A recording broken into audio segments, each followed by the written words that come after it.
Nancy Pelosi, she did a press conference earlier today, and she spoke out about rejecting some of the Republicans that were going to be on the January 6th commission. This is the commission, of course, on the insurrection back on January 6th. And there were a couple Republicans, I believe one being Jim Jordan, that she felt like shouldn't be on there. And this is unprecedented to have, the Speaker of the House reject someone to be on a commission. But so is this insurrection. And a lot of folks are upset about it. Listen to this. We named our commission, and it was a committee, and it's bipartisan, again, and we have a quorum. Staff is being hired to do the job.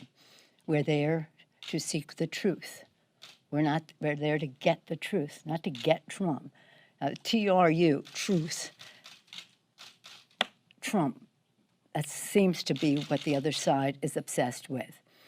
So as the legislation allows, I did not accept 2 of the 5 people were appointed. They have made statements and taken actions that I think would impact the integrity of the commission, of the committee, the work of the committee. This is deadly serious. This is about our Constitution. It's about our country.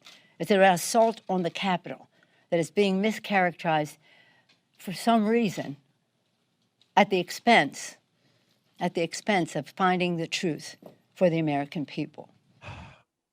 David, what are your thoughts on this?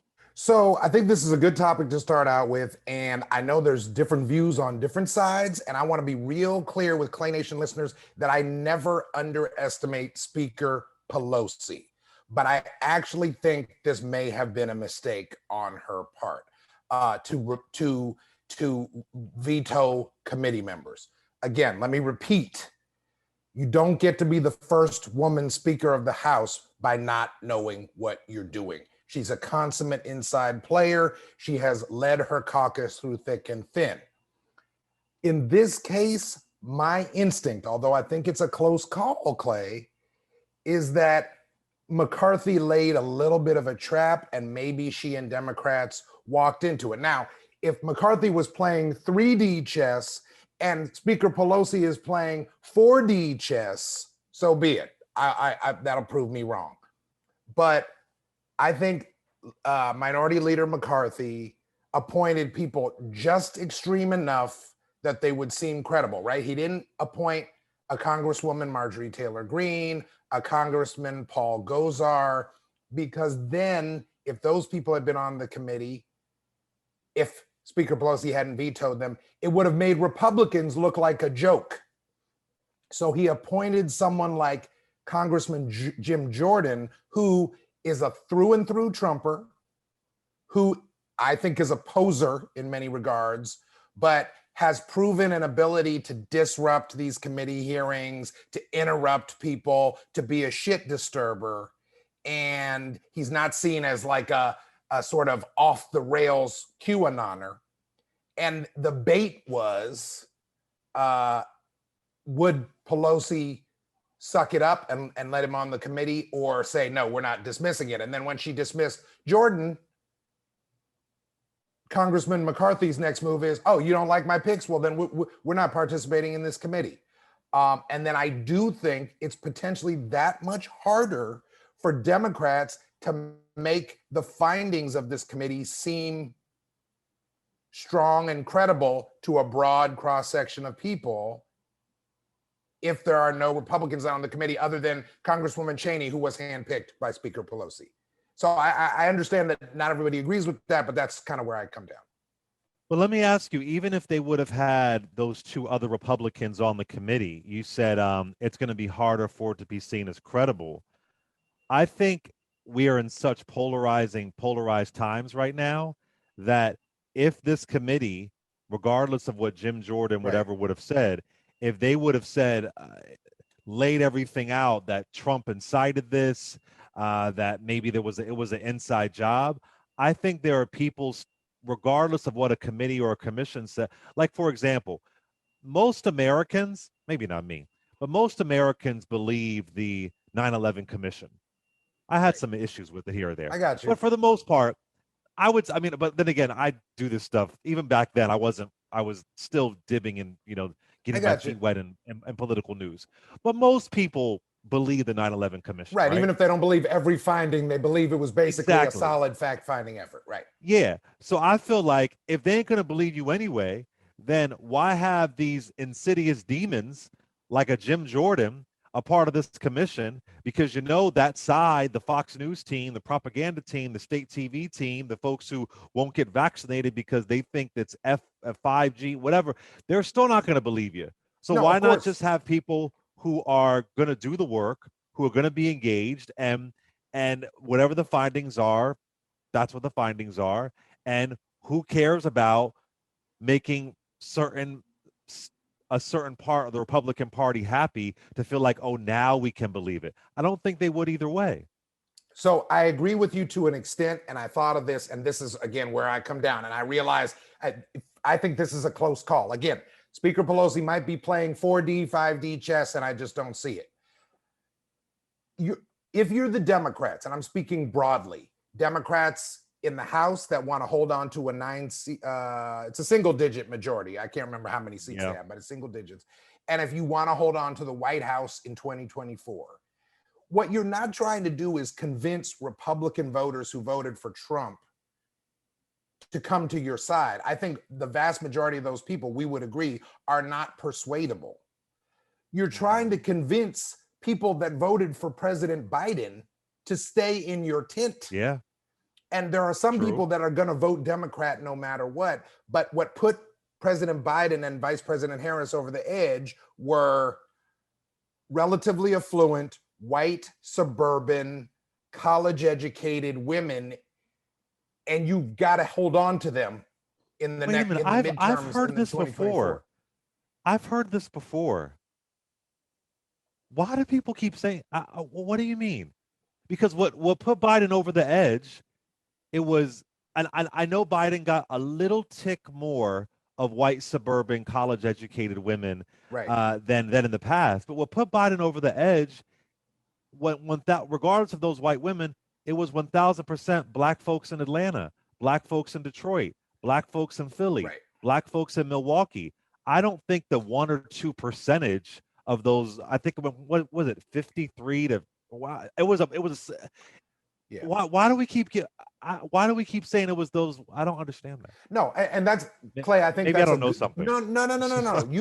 You. Thank you for putting that corrective in there, because let me speak in more specifics before we go back to the commission, the January 6th. Gotcha.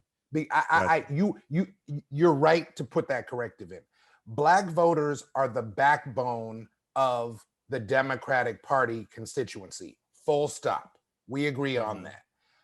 Certainly in the primaries, it was black voters, starting with South Carolina, that pushed Vice President Biden, now President Biden, into the pole position. No question about that. Democrats cannot do anything nationally without black voters, and black turnout was key in those states you just named to President Biden and Vice President Harris's win. I don't want to glaze over that. I apologize for glazing over that. What I'm saying, though, is that in swing states like Michigan, like Wisconsin, like Pennsylvania, Democrats, if you're looking ahead, they've got to have the whole package. They've got to have those black voters that are the core of their base and have high black turnout, right? 90% of black people are going to vote for Democrats. The question is, how high is the black turnout? That's always the key, the turnout, because the turnout was 63%, which is still lower than any Obama years in 2020. Right. So right. 9 out of 10 black voters are voting for a Democrat. The question is, do people turn out, especially in 2022 in a midterm year? Right. But in midterms, and especially in the next presidential cycle, you can't just say, oh, well, we've got our base. We're going to try and bump it up a little among Latinos. We're going to try and do a little bit better with Jewish and Asian American voters. You've got to you've got to hold college-educated suburban white voters on the Democratic side, which is where they were in 2020, which was essential to the Biden-Harris win. That's all. That's what I'm saying. I don't want anyone out there to think that I'm discounting the centrality of the black vote.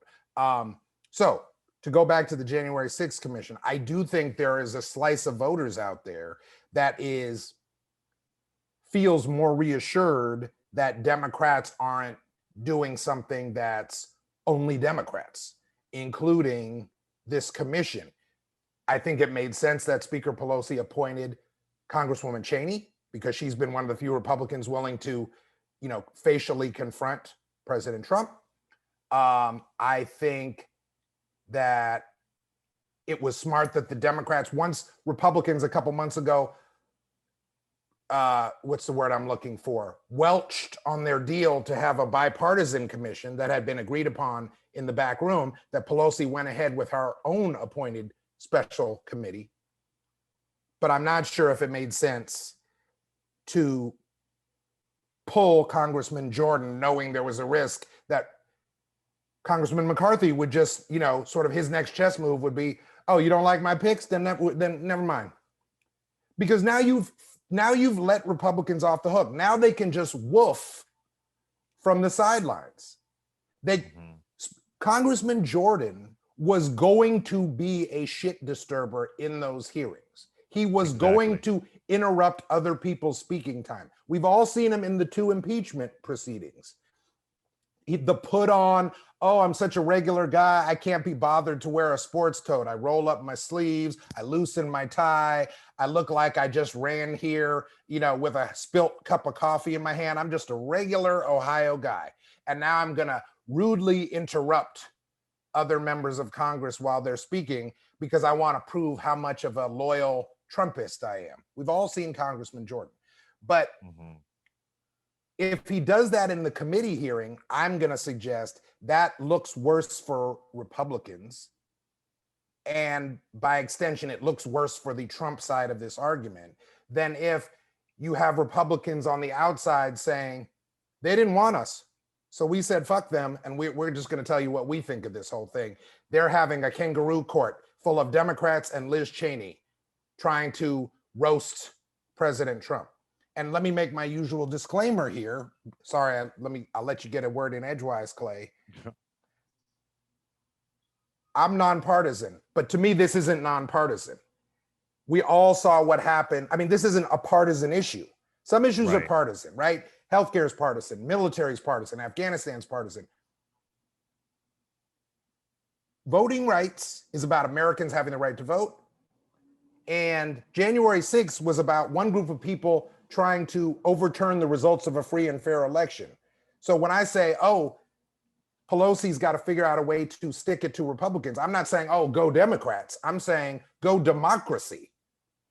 And I think that's what's at stake here. And again, Speaker Pelosi is the smartest of the inside players in Washington, but I'm just not sure if that was the right way to go here.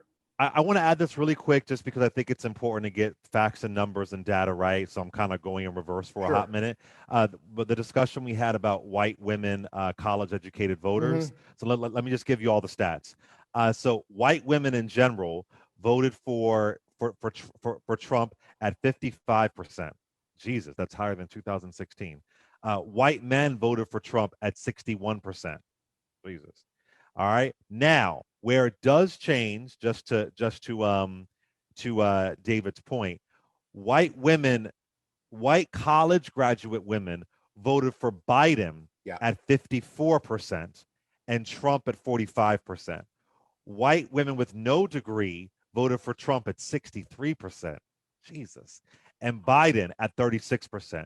So it does shift a bit. Sadly, the numbers are so much higher with white women in general and with white women with no degree. But there is that one demographic of white college graduate women who voted for Biden 14% more than Trump, that one demographic. Now, again, for me, I think people, I'm not saying you're doing this, David, I think people overstate and harp on that and worship that so much, when at the end of the day, you still have white women voted for Trump at 55%.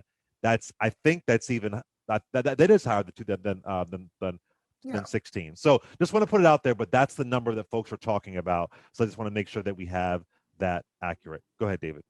So I'm glad we got those stats in, and I just want to go back. My point is not that there should be just quote unquote bipartisanship, or that people should do both sidesism, or that there's a Republican narrative about January 6th that deserves a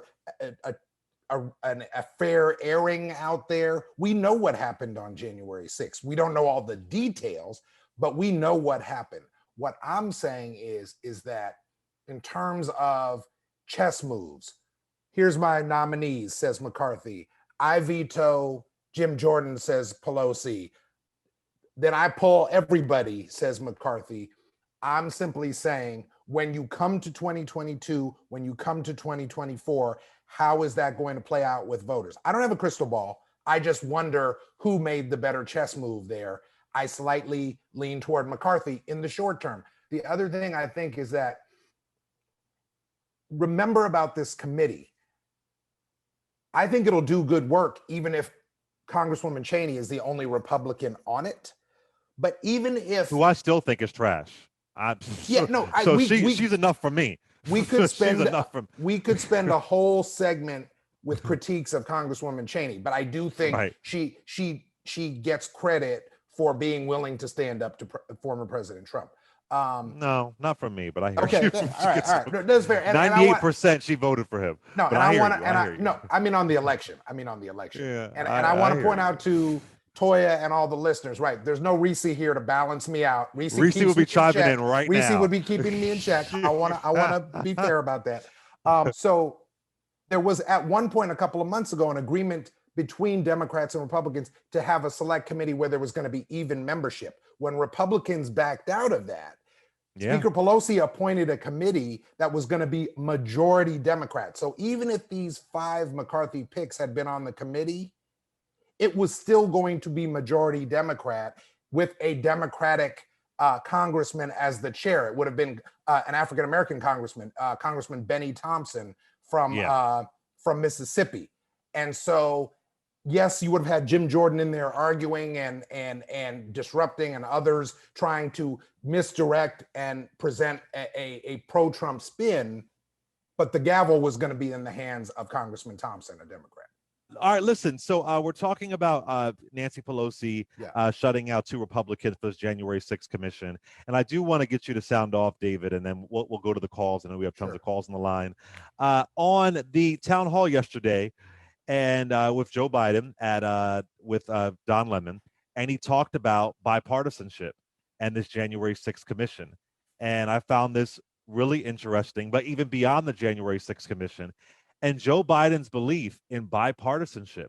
Listen to this. But the well has been so poisoned over the last 4 years, and even now, there's still this lingering effort. A lot of my Republican friends, and I'm not talking about Portman, I'm not talking about your governor, a lot of my Republican friends say, Joe, I know you're right, but if I do this, I'll get primaried, and I'll lose my primary.